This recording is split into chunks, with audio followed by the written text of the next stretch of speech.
اور صبر کرنے والوں کے ساتھ اللہ ہے، ان اللہ مع الصابرین۔ اور اگر اس کو کوئی خوشی پہنچے، اس کو کوئی راحت و آرام کی گھڑیاں لمحے میسر آئیں، دولت میسر آئے، اولاد کی نعمت سے مالا مال ہو جائے، جائیداد اس کو مل جائے، اس کے کاروبار میں ترقی ہو جائے، یا کسی بھی اعتبار سے اس کو دلی سکون، قلبی اطمینان اگر حاصل ہے، خوشی حاصل ہے، اور وہ اس پر شکر ادا کرے، تب بھی اللہ تعالیٰ کے یہاں وہ اجر و ثواب پائے گا۔ کیوں اللہ اس لیے فرماتا ہے کہ اگر تم میرا شکر ادا کرو گے، لئن شکرتم لازیدنکم، تم میرا شکر ادا کرو گے میں تمہیں اور زیادہ عنایت کروں گا، وَإِن كَفَرْتُمْ إِنَّ عَذَابِي لَشَدِيدٌ، ہاں اگر تم میری ناشکری کرو گے تو پھر میرا عذاب بہت سخت ہے، میری پکڑ بہت سخت ہے۔ تو مومن کے لیے دونوں طرف بشارت ہی بشارت، بھلائی ہی بھلائی اور خوشخبری ہی خوشخبری ہے، بھلائی کا معاملہ ہے۔ میرے پیارے دینی بھائیوں، ایمان اور آزمائش لازم اور ملزوم ہے، یعنی مومن پر آزمائش آنی ہی آنی۔ ایمان والا ہے تو اس پر آزمائش، امتحانات ضرور آئیں گے، اللہ آزمائے گا۔ وَلَنَبْلُوَنَّكُمْ بِشَيْءٍ مِّنَ الْخَوْفِ وَالْجُوعِ وَنَقْصٍ مِّنَ الْأَمْوَالِ وَالْأَنفُسِ وَالثَّمَرَاتِ۔ اللہ نے قرآن میں کہا کہ ہم تمہیں آزمائیں خوف کے ذریعے سے، کبھی دشمن کا خوف، کبھی قرضداروں کا خوف، کبھی رشتہ داروں کا خوف،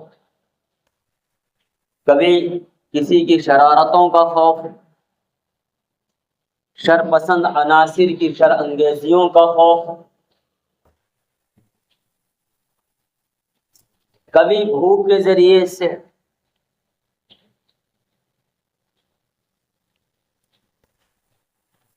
کبھی جانوں میں کمی کر کر،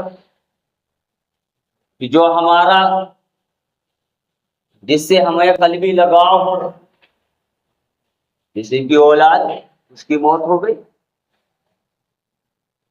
ماں باپ کی موت ہو گئی، جانوں میں کمی کر،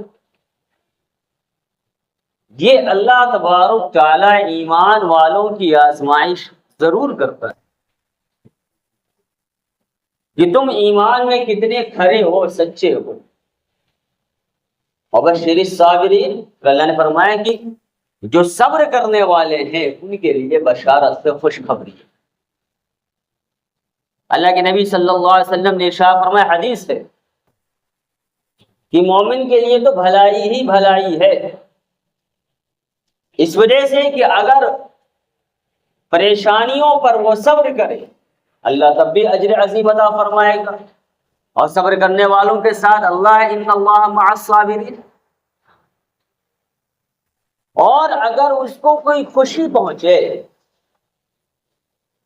اس کو کوئی راحت و آرام کی گھڑیاں لمحے میسر آئیں، دولت میسر آئے، اولاد کی نعمت سے مالا مال ہو جائے، جائیداد اس کو مل جائے، اس کے کاروبار میں ترقی ہو جائے، یا کسی بھی اعتبار سے اس کو دلی سکون، قلبی اطمینان اگر حاصل ہے، خوشی حاصل ہے، اور وہ اس پر شکر ادا کرے، تب بھی اللہ تعالیٰ کے یہاں وہ اجر و ثواب پائے گا۔ کیوں اللہ اس لیے فرماتا ہے کہ اگر تم میرا شکر ادا کرو گے، لئن شکرتم لازیدنکم، تم میرا شکر ادا کرو گے میں تمہیں اور زیادہ عنایت کروں گا، وَإِن كَفَرْتُمْ إِنَّ عَذَابِي لَشَدِيدٌ، ہاں اگر تم میری ناشکری کرو گے تو پھر میرا عذاب بہت سخت ہے، میری پکڑ بہت سخت ہے۔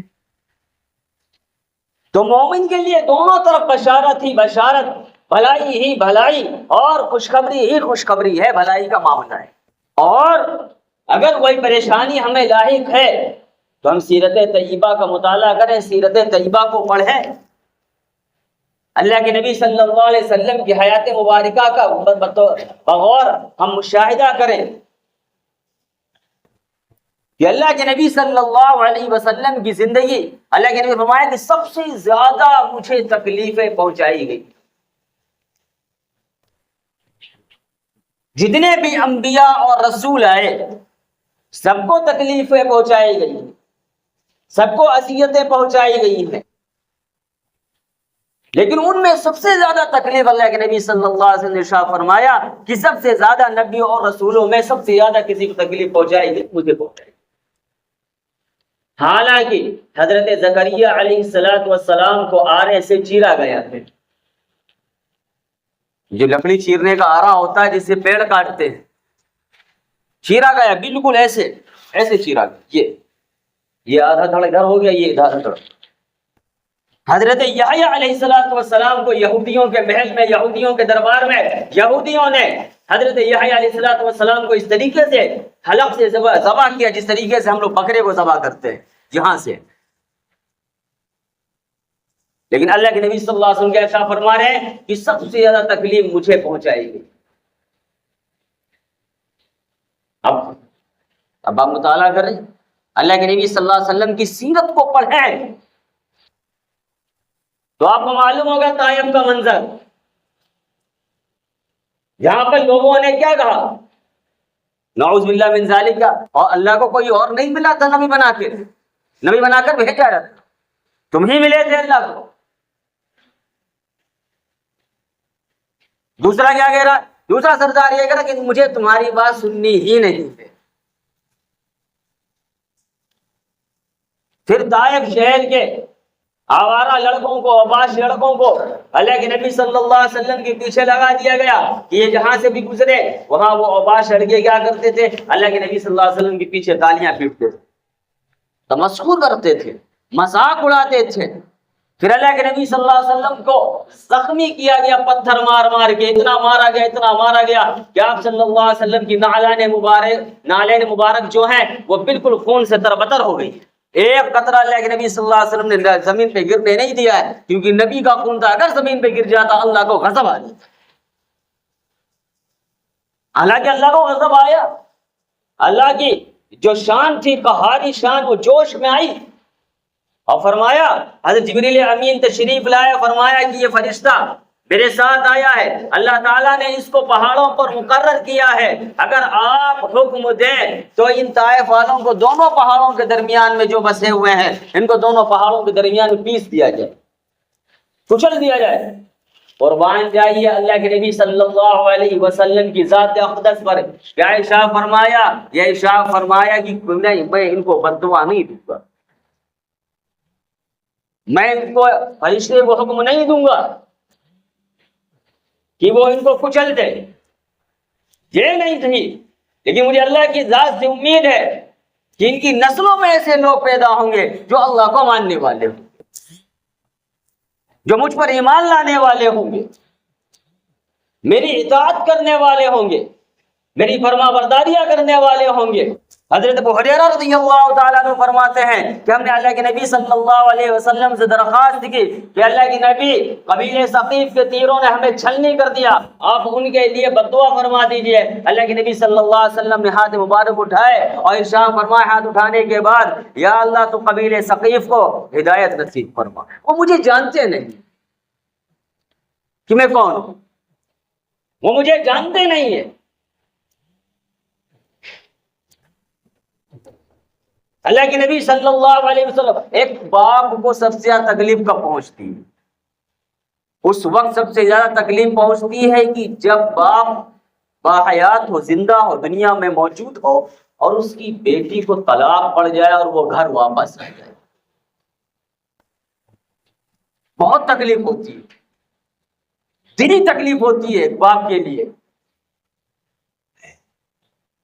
اللہ کے نبی صلی اللہ علیہ وسلم کو ایک نہیں دو بیٹیوں کو طلاق پڑی ہے، حضرت رقیہ، حضرت ام کلثوم۔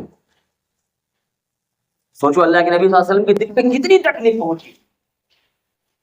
آپ صلی اللہ علیہ وسلم کے صاحبزادے 3 ہیں، 3 صاحبزادے، 4 صاحبزادیاں تھیں، جن میں سے 3 صاحبزادیوں کا انتقال، یعنی آپ صلی اللہ علیہ وسلم کی 3 لڑکیوں کا انتقال آپ صلی اللہ علیہ وسلم کی زندگی ہی میں ہو گیا تھا.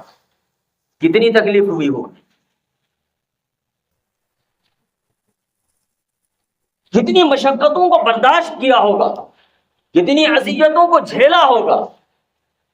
طلاق پڑی، 3 لڑکیوں کا انتقال ہوا.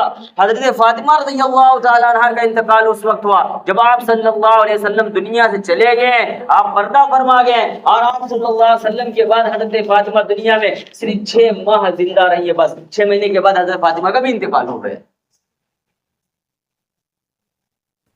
اتنی اذیتوں کو برداشت کیا ہے. عین جوانی کا عالم تھا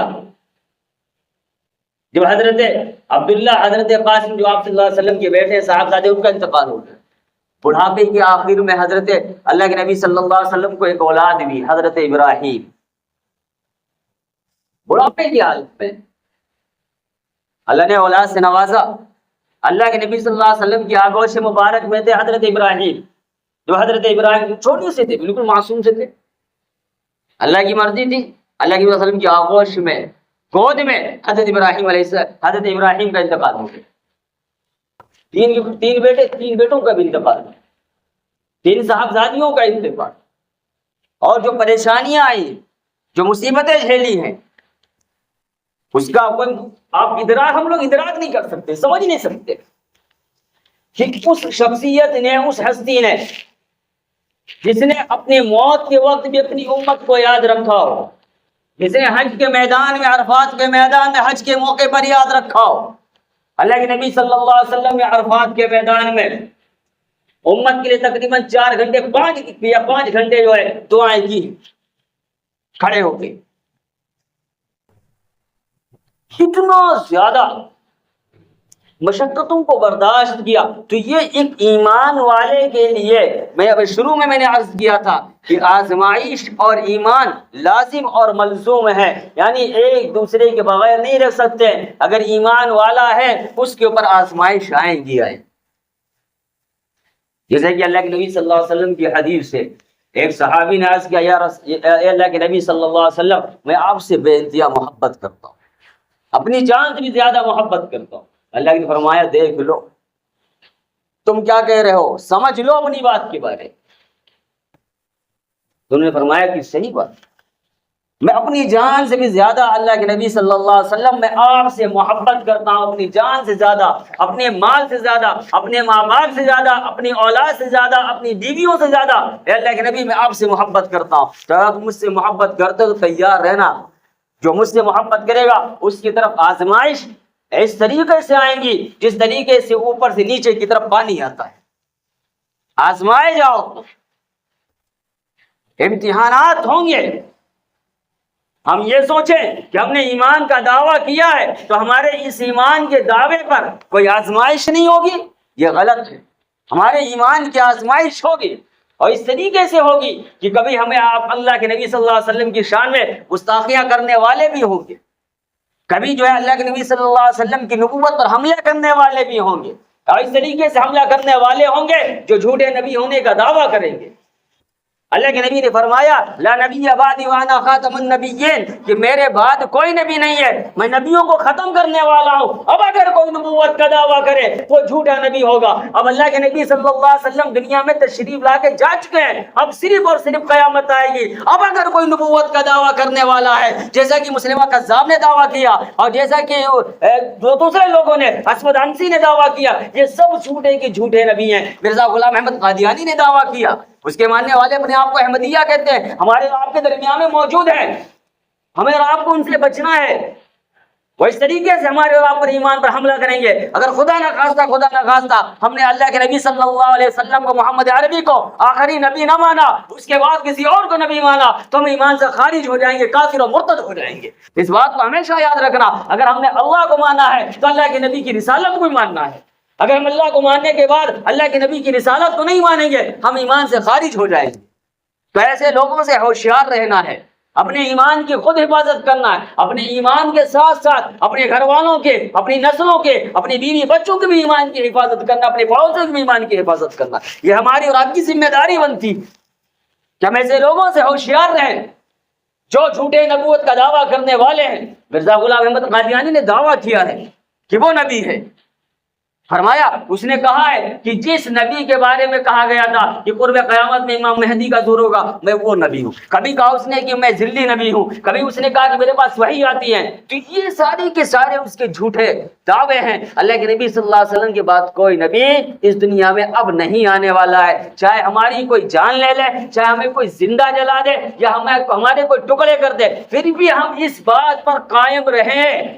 ہمارے سامنے ہمارا سب کچھ لٹ جائے وہ منظور ہے، لیکن اگر کوئی یہ زبردستی کہلوانا چاہے کہ اللہ کے نبی کے بعد کوئی دوسرا نبی ہے، تو کبھی نہ کہنا، چاہے جان چلی جائے یا ٹکڑے ہو جائے جسم کے. یہ گوارا کر لینا، پر ایمان کو چھوڑنا گوارا نہ کرنا. ورنہ قسم خدا کی اگر ایمان کو اگر ہم نے چھوڑ دیا اور اس حالت میں اگر ہمارا انتقال ہو گیا تو پتہ چلا پوری زندگی ہم نے ایمان کی حالت میں گزاری ہے، لیکن جب آخری وقت آیا تو ہم کفر کی حالت میں دنیا سے چلے گئے.